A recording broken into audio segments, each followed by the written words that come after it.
Pemirsa, kembali lagi Anda menyaksikan Kominfo Newsroom. No One Left Behind adalah tagline yang digunakan oleh pemerintah Indonesia dan Jepang dalam kerjasama bidang energi. Dan kerjasama yang disepakati oleh kedua negara ini mengembangkan energi terbarukan, program pengurangan karbon, penghentian dini pembangkit listrik tenaga batu bara, elektrifikasi, dan efisiensi energi. Dan pemirsa, kerjasama yang dilakukan oleh Indonesia dan Jepang semata-mata bukan hanya dalam urusan bisnis, namun juga memperhatikan kehidupan dan juga penghidupan manusia. Dan diharapkan dengan kerjasama yang dilakukan oleh Indonesia dan Jepang ini dapat memberikan dampak yang lebih baik lagi kepada masyarakat. Pemirsa, untuk membahasnya lebih rinci saat ini langsung dari studio podcast Kementerian ESDM, saya sudah bersama dengan Kepala Biro Komunikasi, Layanan Informasi dan Kerjasama Kementerian ESDM, Bapak Agus Cahyo Adi. Pak Aca, apa kabar? Baik. Baik. Ini kita kembali membahas hal yang sangat krusial juga nih Pak, kerjasama bilateral antara Indonesia dan juga Jepang. Nah, kita mengetahui Pak Aca bahwa kerjasama yang dilakukan Indonesia dan Jepang, terutama dalam bidang energi ini tentu akan memberikan dampak yang besar. Sebelum kita bahas Pak Aca dampak apa nanti yang akan ditimbulkan, peta jalan yang disiapkan oleh pemerintah Indonesia sebelum terjadinya kerjasama ini seperti apa Pak? Ya, makasih bahwa Indonesia itu sangat berkomitmen kita meratifikasi mulai dari dulu Kyoto Protocol, kemudian dilanjut dengan Paris Agreement, yang mana sesuai dengan amanah dari pendahulu kita di pembukaan Undang-Undang Dasar, kita kan harus melakukan kerjasama internasional secara bebas dan aktif. Dan di sini kita ikut mendukung bagaimana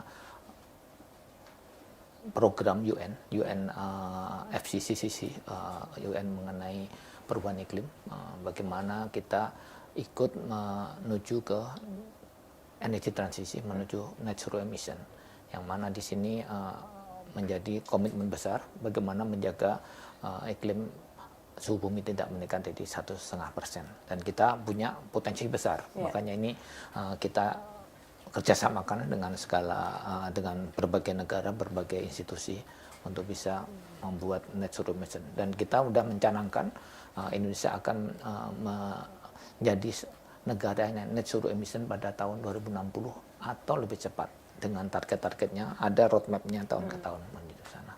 Oke, berarti itu sudah disusun sedemikian rupa dengan mempertimbangkan tahun berikutnya itu akan seperti apa nanti potensinya begitu. Betul. Pak Aca, kalau kerjasama bilateral antara Indonesia dengan Jepang ini sebenarnya dari segi regulasi termasuk agak sulit atau tidak nih Pak? Saya melihatnya kita sebagai mitra yang strategis, yang cukup lama.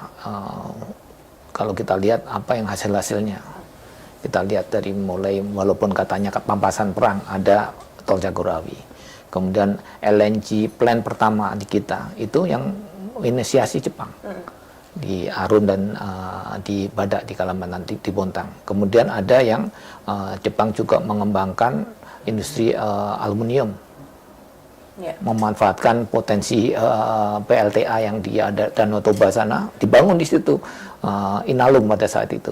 Dengan kita kerjasama dengan Jepang selama 30 tahun, dan alhamdulillah sekarang sudah jadi milik Indonesia penuh. Jadi itu kalau kita udah kayak saudara kakak beradik, dan itu kontrak-kontrak LNG ke Jepang itu kontrak terbagus yang pernah terjadi. Baik. Nah, kalau kita lihat di media sosial atau pemberitaan begitu Pak Aca, mulai dari regulasi yang dihadirkan, lalu nanti mengenai pendanaan dan juga teknologi, ada yang mengatakan sedikit ribet untuk di Indonesia begitu Pak. Nah, terkait dengan hal itu nih dari Kementerian SDM sendiri, Pak Aca menanggapinya, langkah apa yang disediakan oleh pemerintah Indonesia agar investor nantinya itu lebih leluasa, lebih yakin untuk bisa berinvestasi di Indonesia, termasuk ini Jepang Pak? Ya, investasi itu adalah kita itu bersaing antar negara. Negara yang berinvestasi kan negara-negara maju, investor itu mereka akan membandingkan satu negara dan negara lain. Tentunya berbagai hal yang harus dilihat. Di dunia bisnis ada namanya UN, dan perbankan ada namanya EODB, Ease of Doing Business. Dan kita udah terus mendengar apa yang dikeluhkan, dan alhamdulillah ini tertangkap dengan pemerintah sekarang, udah dilakukan, mungkin cukup mengagetkan juga, yang itu adalah keluarnya Undang-Undang Cipta Kerja. Itu adalah satu langkah besar untuk bisa memberikan pelayanan, memberikan kemudahan pada investasi. Soalnya investasi udah nggak punya kewarganegaraan. Mereka memilih di mana negara yang sangat ramah dengan investasi.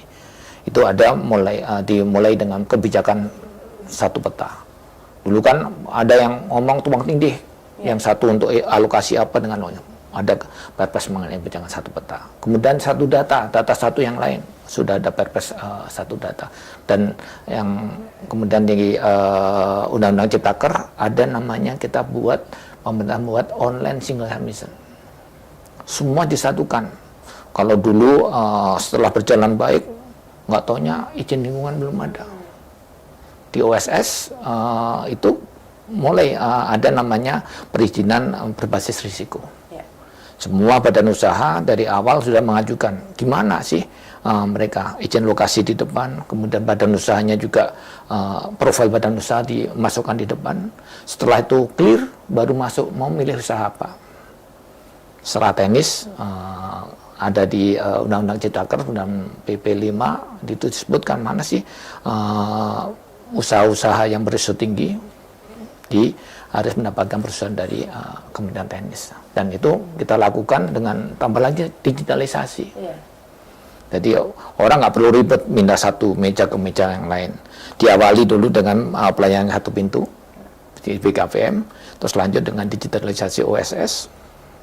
Jadi dokumen yang jalan, orang nggak perlu masukin di OSS, dokumennya yang jalan, tinggal mereka dapat alert di emailnya, ada kurang atau enggak, atau persetujuan atau tidak secara cepat. Jadi itu yang kita memberikan layanan yang lebih baik kepada investor. Berarti harusnya dengan ada regulasi yang sudah mempermudah tadi itu bisa lebih banyak investor yang datang untuk kerjasama bidang energi ini, Pak Aceh ya. Insya Allah ya. Masih berkaitan dengan itu, Pak, kalau kerjasama bilateral Indonesia dengan Jepang ini, apakah kita juga berfokus pada pengembangan kualitas SDM nanti dan juga energi ramah lingkungan, begitu Pak? Betul, bahwa kerjasama kan ada Indonesia-Jepang Forum besar. Kemudian di kita ada Indonesia-Jepang mengenai Energy Forum, yang mana di situ udah cukup lama, itu udah kita bahas, dan terakhir diperbarui di tahun 2022 ada member MOC ya, Memorandum of Cooperation tentang transisi energi. Dan ini bersama-sama dengan ASEAN, kemudian Jepang membantu kita dengan ASEAN, namanya ASEC, ASEAN Zero Emission Community. Jepang bersama-sama dengan investornya memberikan bantuan kepada negara ASEAN. Itu tidak semacam teknis saja, tapi termasuk bagaimana di penyiapan dokumen proyek biar bankable. Sehingga pada saatnya proyek bisa jalan, kemudian mencarikan sumber dana dari berbagai pihak. Kan kita kenal juga ada blended financing. Jadi ada pendanaan komersial ditambah pendanaan infrastruktur, ada pendanaan karbon. Jadi di situ kita dengan Jepang sudah duduk bareng dan juga melihat teknologi ke depan, new teknologi. Kita tahu renewable itu punya kekhasan. Mereka itu ada namanya variable renewable energy, karena dia nggak bisa siap pada saat terus menerus. Matahari ada siang aja, angin ya namanya angin, bahasa kita ada angin-anginan, kadang kenceng kadang rendah, itu ada variabelnya. Itu butuh teknologi untuk mengisi. Pada saat mereka nggak ada butuh storage. Storage itu bisa baterai, bisa ada pump storage, juga bisa pakai hidrogen, amonia. Itu sedang dikembangkan. Dan selanjutnya ada satu lagi, ada industri yang membutuhkan energi dengan intensitas tinggi, butuh suhu yang tinggi dan kapasitas besar. Itu kalau dengan renewable masih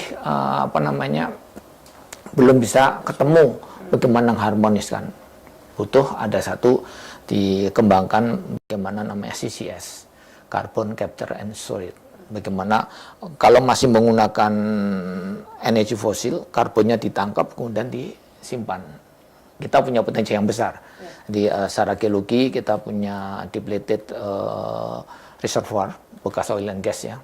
Kemudian juga ada saline aquifer dengan apa namanya, kita diberkahi, ada beberapa tempat tuh ada yang rongga-rongga di dalam perut bumi yang bisa untuk nabung karbon.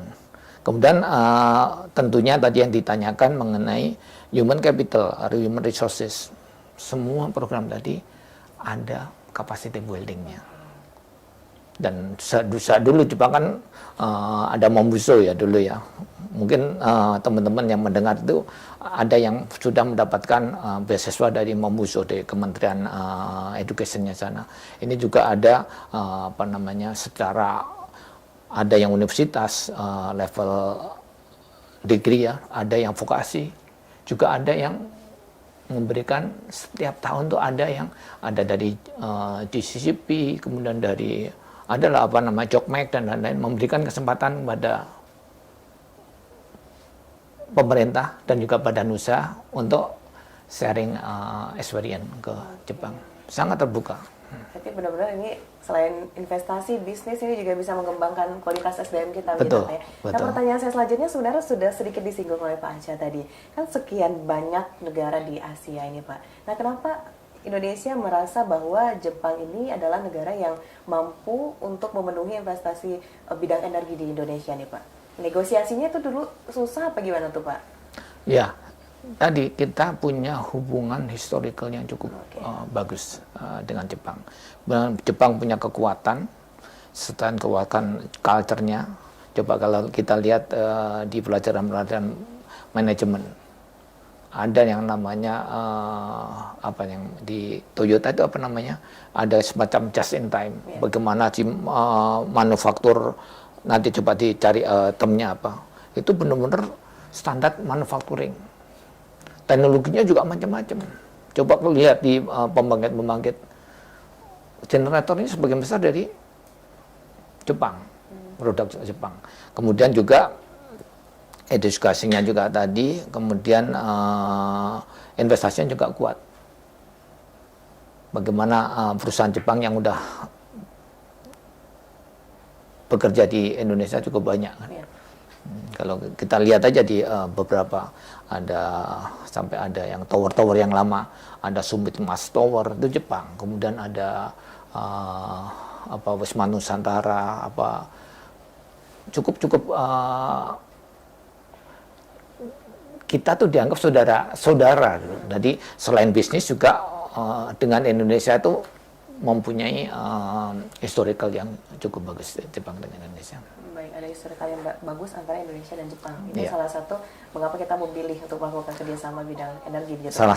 Salah satunya. Iya. Baik, tapi untuk dipertegas Pak Acha, apakah permasalahan pendanaan dan minat investor ini merupakan salah satu tantangan dalam hubungan kerjasama kita, Pak? Ya, jadi kerjasama itu ada beberapa level. Jadi ada memang pada saatnya perlu diuji. Ya. Tadi untuk yang kegiatan-kegiatan yang udah jamak ya, sudah umum, B2B-nya udah cukup maju. Jadi banyak udah apa namanya, nggak perlu dinaungi oleh pemerintah, bisa berjalan dengan baik. Hubungan bisnis to bisnis.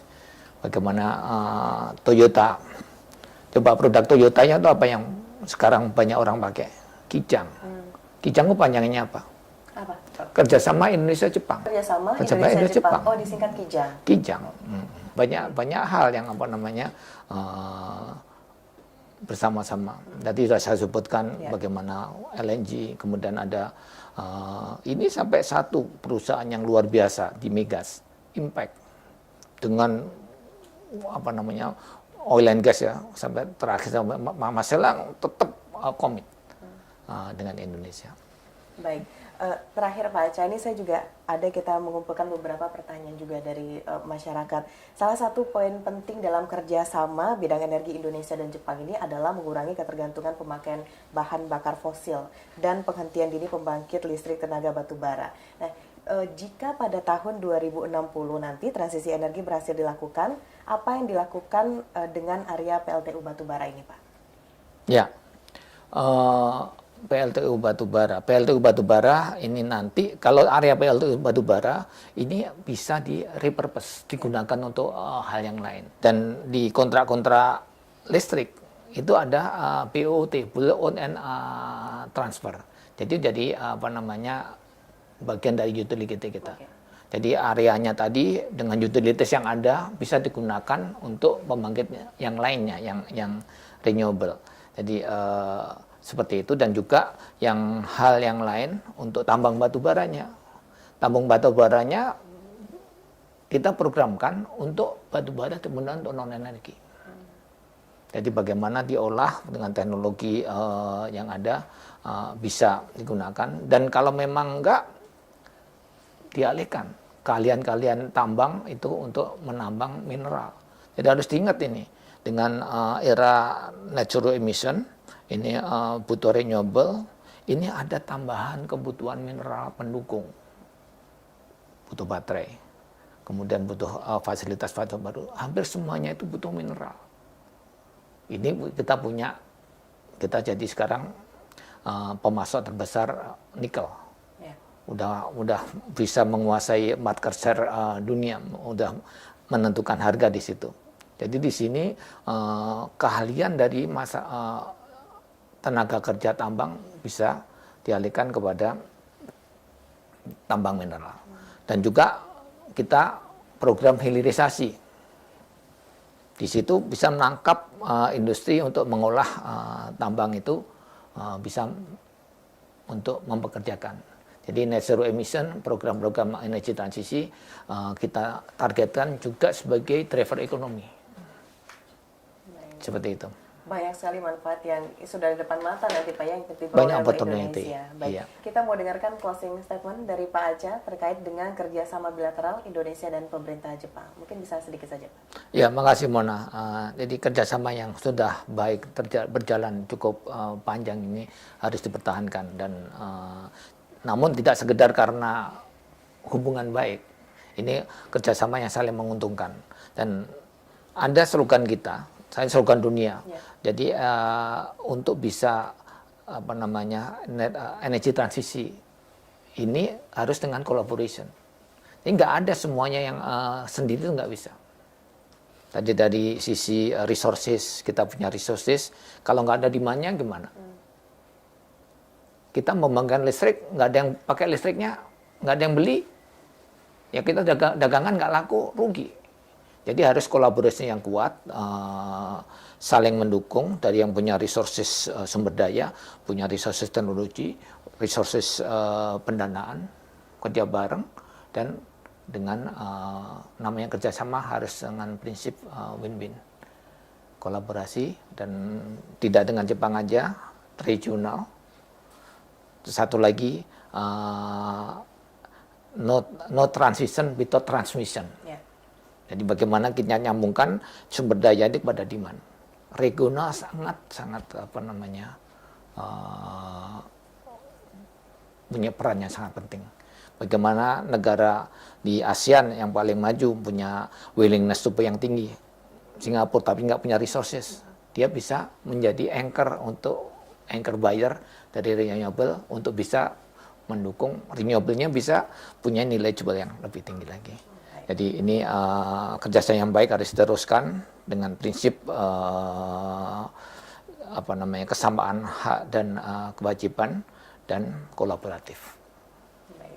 Ya. Kerjasama yang baik telah dilakukan oleh pemerintah Indonesia dan juga Jepang, lalu regulasi untuk mempermudah investor masuk. Dalam hal ini kerjasama bilateral bidang energi juga telah dilakukan oleh Indonesia. Kita berharap ke depannya banyak kerjasama bidang energi ini akan lebih menghasilkan lagi dan berdampak positif untuk masyarakat. Pak Aceh, terima kasih banyak Ya, makasih, Mona. berdialog di Kominfo Newsroom. Oke.